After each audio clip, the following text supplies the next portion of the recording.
Hi everyone, it's Karen here and welcome back to my channel. Today I have a new art journaling tutorial. This is again a quick and easy art journaling page created in my Joggles disc-bound art journal. This is the 6x6 size of the art journals, and the pages are watercolor, so they're very thick and they can take a lot of product. I also use stamps and stencils from Visible Image and Distress Oxide inks from Tim Holtz. All of the products are listed below in the description area, and I'm also linking at the end of this video two other videos that were also done with this quick and easy way, because I wanted to make sure that I fit these journals in between two other pages that had already been done in my journal. The nice thing about these Joggles disc-bound journals is that you can take the pages out and you can work outside of them. And this, I took two pages that were in between two other art journal pages. That way I could work behind them and create another art journal page. But I wanted to make sure that I'm not using a lot of very wet mediums because I wanted to make sure that it doesn't seep through the paper and ruin the other pages. So I knew that I wanted to use something that is a little bit more controlled, like Distress Oxide inks. And for the stamps, I'm using Visible Image stamps. This is the Where Your Dreams Take You stamp, and it's the one I used in the previous art journal page. I really wanted to create something quick and easy because I haven't had so much time to create, so I wanted to make sure create these really quick art journal pages. That way I can have some content for my YouTube channel, and I also have some art release by creating things. Like, my creativity is always flowing and my brain is always thinking of new ideas, but sometimes I just don't have time to create them. Now for this art journal, because I had stuff behind the pages, I really had to press hard in order to stamp. All I did is take black archival ink and one of the stamps from the set, which had like a quote on it, and I created some markings in the background.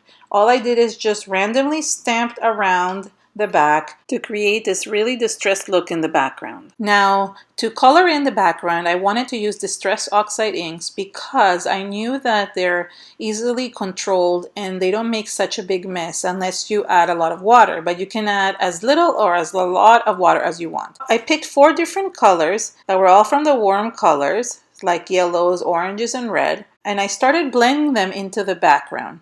Now, the reason why I chose these colors is because I already had some stains from the other side of the art journal pages that were already orange and red. So I wanted to kind of match those colors as well. Now, you don't have to do that. You could go with cold colors like purples, blues, and greens.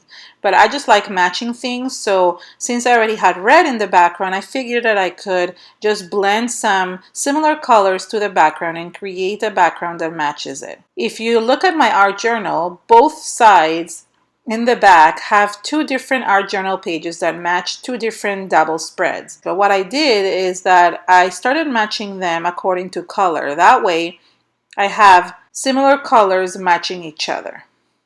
Once I applied all the background ink with my blending tools, I went ahead and sprayed a little bit of water on top of the background and then dabbed it off with a paper towel. That way it created some amazing splatter markings, which are so easily created with Distress Oxide inks. To see some more Distress Oxide inks ideas, you can always go back into some of the videos in my channel and you can see other ideas you can create with Distress Oxide inks. Now, I really wanted to have this butterfly ink stenciled butterfly in my background. This is another Visible Image product. It's a stencil and it's called Butterfly Ink. And what I did is I took the black soot from the Distress Oxide inks and using the blending tool, I started adding it only at the edges, kind of outlining the butterfly on the outside. I wanted to have the inside still be like reddish and orange color, and the outside to be more of a outline of the black. That way you would really see the outline of the butterfly. That's another way that you can use a stencil. You don't have to always cover everything on a stencil. You can pick and choose what you want to cover when you're dabbing on it. So I just outlined the whole stencil, and that made it look as if it was a watermark or a vignette. Then I sprayed a little bit of water on the black and blended it towards the center to enhance the outline. I took a black football pen and outlined the butterfly as well, including all the ink splatters that were in the background. I apologize that my head is kind of peeking into the screen all the time. I don't know why this is happening this time. I guess I was trying to be very careful of how I was outlining, and maybe the art journal was a bit further for me. I am working on my Tonic Studios Tim Holtz glass mat, and it's just amazing. It really cleans well, and it's a great surface because it's really hard and it's perfect for stamping, so I really like it because of that. For the other side of the art journal page, I took the Visible Image Own Kind of Beautiful stamp set. This also has beautiful butterflies that look like they've been inked. One of them looks like a monarch butterfly, and the other one is very similar to the other stencil that I used. And I took the stamp, and all I did with it is create 3 butterflies in the background by stamping them using the black Distress Oxide ink. So I stamped it onto the background until I had it full as well. I really love filling up my pages. That makes me feel really happy.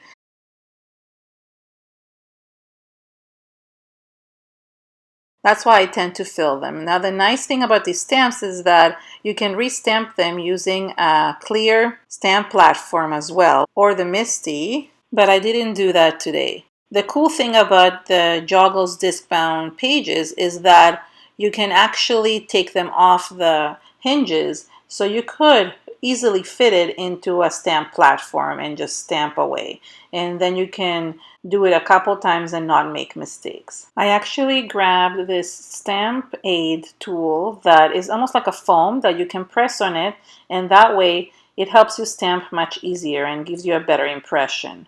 This one is by Archival Studios, but there's other ones that I will list below as well because those are easy to use. And all I did is create 3 butterflies along the background. Then I sprayed them with a little bit of water just so they would have the same type of effect as the background and as the other butterfly on the opposite side. I really like this distress ink technique, and it looks really good on everything. Then I grab the football marker again and just outline these butterflies as well. I use the marker to also create a border around the edges of my art journal page, and I aided with a little bit of water, which would blend the black much better. I took the other butterfly stamp that was inside the set, and using the yellow Distress Oxide ink, I went ahead and just stamped inside the other butterflies just to give them a little bit more texture. It doesn't add a lot of texture, but it does make it look a little bit more realistic, even though it just shows very little bit because it's such a light color. I took 2 Tim Holtz word stickers from a set that I have, and they say Embrace Imperfection, which was perfect for this journal because even though you can't tell, a lot of things didn't go the way I planned them. So I really find that even when you're creating something, it's really important to embrace imperfection. Doesn't matter, not everything has to be perfect. You just need to find something to let your creative outlet out. And that's basically what I did. I needed to create something, and I knew that this would be the best way to do it, even if it was something not too complicated, just an easy art journal page. And even if not everything worked out perfectly, I knew that this would be perfect for that. Once I put down the stickers, I just outlined them with the same pen that I had done before. Then I thought it would be really cool if I could art journal around the big butterfly. So I started basically writing my feelings and just sharing everything I felt about that exact quote about imperfection. And just went around the butterfly, both on the outside and on the inside. It didn't really matter that it wasn't cohesive. It was just letting out my feelings and emotions and just letting it all flow. I wanted to create some more splatters in the background, but this time I wanted to make them in white. So I took my white Posca pen and basically just splattered some dots in the background. If you can't or don't have this type of pen, all you have to do is just take some white paint and dilute it with water or some white gesso, and then you can just splatter it using a brush, and it does the same effect. Then I use the pen to just outline in white some of the butterflies to just add a little bit more depth. It really helps to add both black and white into journals or into any artwork because it really gives those shadows and lights to any project. So you don't have to do much. You can just add some little lines here and there, and that really helps to define things. Finally, I took my journal back and I added the pages inside, and they fit perfectly and did not ruin anything in the back. So that's why I wanted to do with them. And I'm really happy with the results. Here you can see the finished product.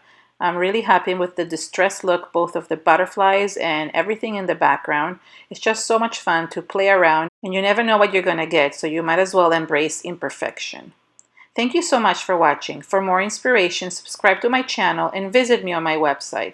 Thank you so much and have an amazing day. Bye!